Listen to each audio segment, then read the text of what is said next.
Hello and welcome back to 365 Days with mxmtoon. I'm Maia, a singer, songwriter, videomaker, Oakland native, and current pandemic quarantiner. I'm also a big fan of history. I love untold tales, gross facts, hidden secrets, anything weird, dark, and funky from the past. Each day I'm going to share a few of my favorite deep cuts with you, so let's take a look at today's stories. It's 365 with mxmtoon.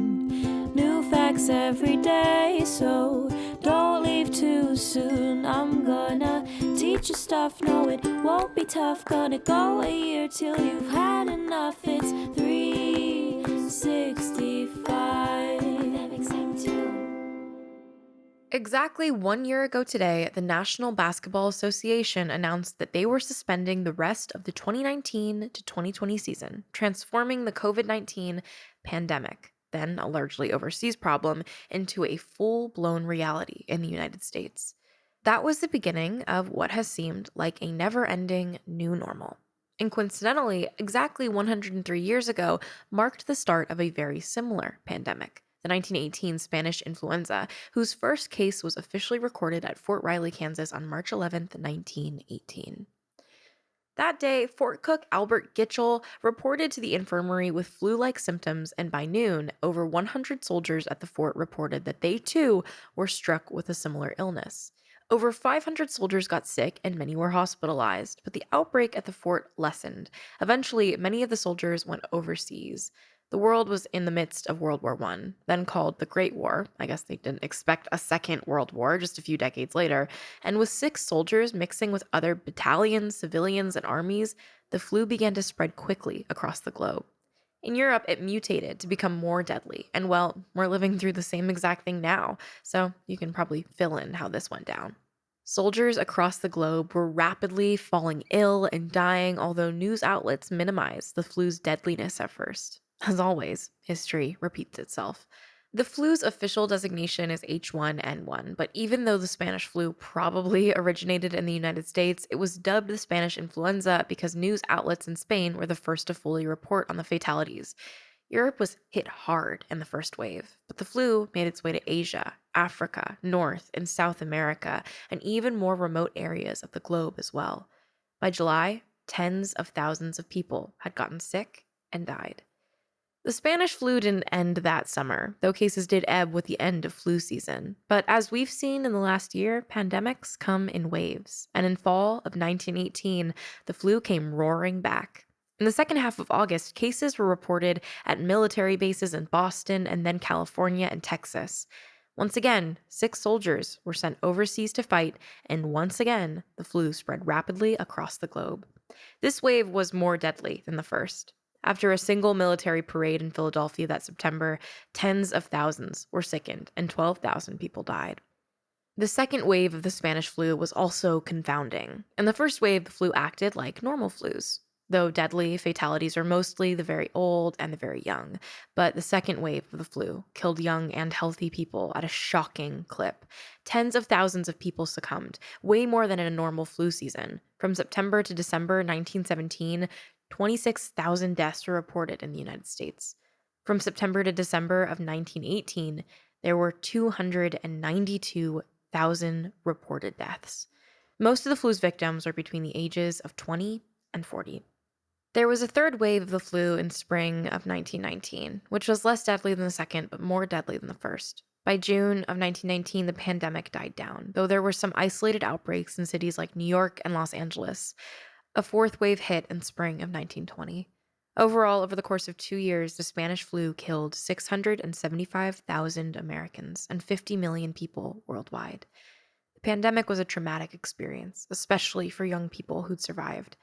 The 1-2 punch of the deadly war and the even deadlier pandemic, yep, that's right, left an indelible mark on a generation. In fact, there was almost a collective experience of forgetting the pandemic. Once it was over, no one wanted to talk about it. It was only mentioned in passing in literature and music. Even historians didn't write much about it. It was, to put it very mildly, a bad time. It's possible that we'll treat COVID-19 like this in the future, though with the internet, probably not. We did learn some important lessons from the Spanish flu. Concepts like social distancing, good ventilation, lockdowns, and community containment, things we're practicing, or sort of practicing now, were learned in 1918 and 1919. In Europe, cheek kissing as a greeting stopped among strangers. Rumor has it that the steam heat radiator system in New York was designed to combat flu circulation by overheating apartments, so residents would have to open a window and get fresh air. Historians are not certain about this, though. Still, it seems like we could have learned a lot more from it. History is always doomed to repeat itself. And now let's talk about music. Today, in 2019, YouTuber Corpse released Catgirls Are Ruining My Life. The single was a huge hit, and Corpse has continued to be a major content creator online, releasing hits like E-Girls Are Ruining My Life and Agoraphobic. He's also pretty popular in the Among Us community and is a streamer himself. He was also one of the people who got to play Among Us with Representative Alexandria Ocasio-Cortez and Ilhan Omar to get the vote out in October. I love Corpse. I think he seems like one of the nicest people on the internet, and I think a lot of people share that sentiment too. And now for our final segment, I'm going to go look at my own photo archives and see what I was up to on a March 11th in my life. March 11th, 2018, I took a screenshot on my phone of what my recommended topics were for me on my Twitter. The first one was just Jin from BTS, which I'm not surprised by. I literally just love BTS, and it's been suggesting me like to follow the topic of Jin or like any member for as long as I can remember. But I figured it'd be fun to let you know what my suggested topics to follow are on Twitter now in 2021. So let's look. My first topic that I am suggested to follow is Pokimane. I love Poki. She is one of the sweetest people I've gotten to the chance to like interact with online. She just seems lovely. She's really great. The next one is Lily Pichu. I also love Lily. Lily ended up doing a remix, or at least like a piano rendition of Okay on Your Own, the song that I did with Carly Rae Jepsen. And it sounds beautiful. She's a super talented musician and visual artist. And I'm really lucky to be able to have the opportunity to work with her. The next one, these are all just creators. Jacksepticeye is my third suggested topic to follow. I can't believe Jack and I are mutuals, or Sean rather, we're mutuals now on Twitter, which is crazy to me because I've been watching his content for as long as I can freaking remember. My dad also loves his YouTube videos, which I think is incredible. So if you know, that's what's up. My next one is the 1975, of which I don't actually listen to the 1975, so that's a little bit confusing, but you know what, cool, nice. And that's all. I've got 3 streamers recommended for me and a music thing. So, I mean, if that doesn't indicate what my Twitter page is about, then I don't know what will.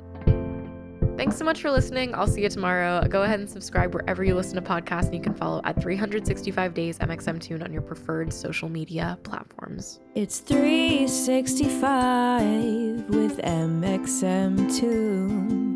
New facts every day, so don't leave too soon. I'm gonna teach you stuff, no it won't be tough. Gonna go a year till you've had enough. It's